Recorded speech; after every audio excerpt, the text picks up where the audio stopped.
Olá galera, tudo beleza aí? Estamos aqui mais uma vez e hoje nós vamos fazer a revisão de sociologia, tá? Eu vou fazer uma recapitulação dos principais temas que nós já discutimos em sala e que vão cair na nossa P1, tá? Então aqui galera, só fiz um único slide, só deixando aqui fixado os principais temas que nós trabalhamos em sala de aula. Então, nós entendemos lá a definição de poder, o que é o poder do ponto de vista sociológico. Então, basicamente, é a capacidade de impor uma vontade sobre outrem. Isto é o poder. E este outrem aqui não é especificamente uma outra pessoa, pode ser a própria natureza. Então, se eu tenho uma capacidade de alterar a natureza, eu tenho um poder. Daí que vem a frase do Francis Bacon: saber é poder, né? Então, o poder ele se estende para além das relações humanas. Ele também pode se associar à capacidade técnica do homem, tá? Por isso, e motivado por essa percepção, Max Weber ele vai entender que existe uma diferença fundamental entre poder e dominação. O poder é esta força que eu vou de maneira arbitrária impor, né? Determinar a alguém. Já a dominação, ela depende de uma relação de mão dupla, onde eu tenho alguém que impõe certas regras, certas prescrições, que impõe um poder de ação, e esta pessoa ela aceita esta imposição por algum motivo, seja por uma dependência, por uma necessidade ou por uma questão de contingência, de circunstância, né? Então, por exemplo, eu preciso que algo seja resolvido, então eu tenho que respeitar certas condições. Por exemplo, pagar uma dívida, né? Então eu vou aceitar determinados termos. Ali eu tenho um exemplo de uma dominação. Eu estou numa relação de dominado dentro desse processo, tá? Estou dando um exemplo aqui bem próximo, bem anedótico, bem particular, para que vocês entendam como isso aqui existe em vários níveis, tá? Eu posso dar um outro exemplo aqui de dominação. Vamos supor que eu tenho um território que foi conquistado, tá?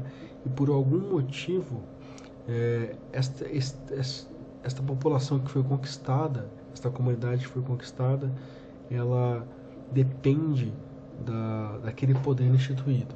Então, ao invés de ser uma imposição pura e simplesmente de um poder tirânico, passa a se tornar algo necessário, uma relação de conformidade, tá? Então, a partir do momento que existe um elemento de conformidade, de aceitação e até mesmo de pertencimento, eu me vejo pertencente àquela relação, àquela lógica de interdependência, eu já estou numa condição de dominação, não apenas de poder.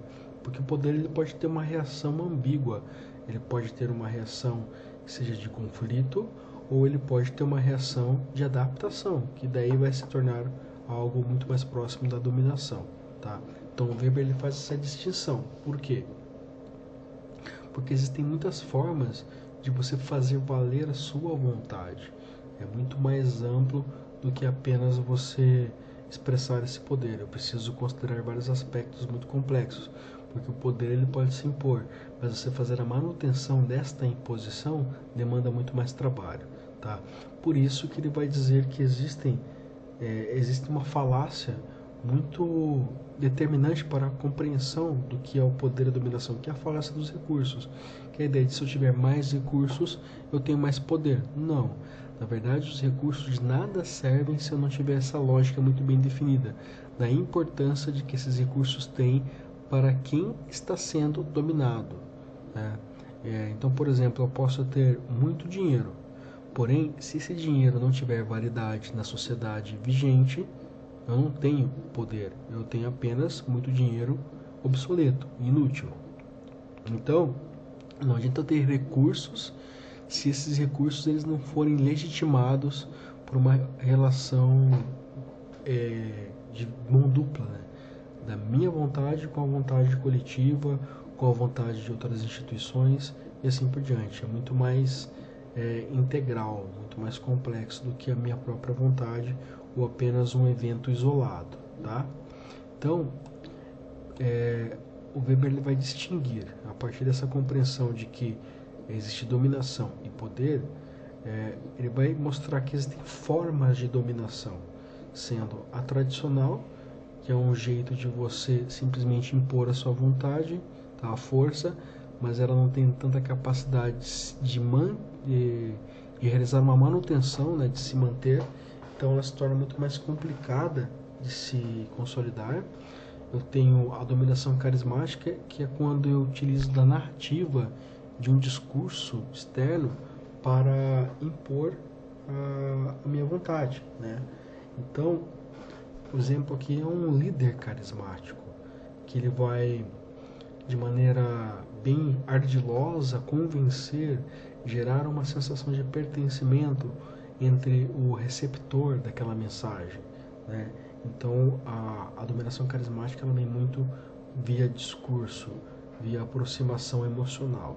Eu tenho a dominação legal, que é quando você responde a um conjunto de regras previamente determinado, tá? Então, aqui eu aceito de bom grado a burocracia, porque eu estou fazendo isso enquanto um cidadão que faz parte de todo um sistema integrado de leis. E eu tenho a dominação patriarcal, que é quando eu tenho uma imposição de um ser maior, um ser superior, que vai determinar como eu sou, tá? Eu posso juntar tudo isso aqui em uma única equação.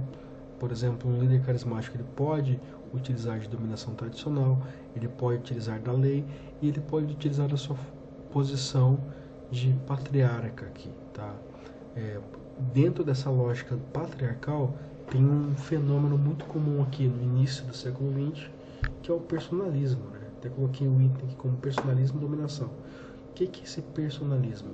É quando eu concentro em um único indivíduo a capacidade de mudar toda uma realidade.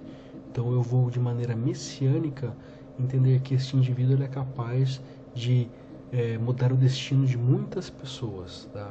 Então eu estou me colocando numa relação de dominância frente a este ser imaculado, iluminado, que vai ajudar a mudar toda uma realidade, tá? Isso é a ideia de personalismo. Nós temos isso aqui muito concentrado em algumas figuras políticas aqui no Brasil no decorrer da história.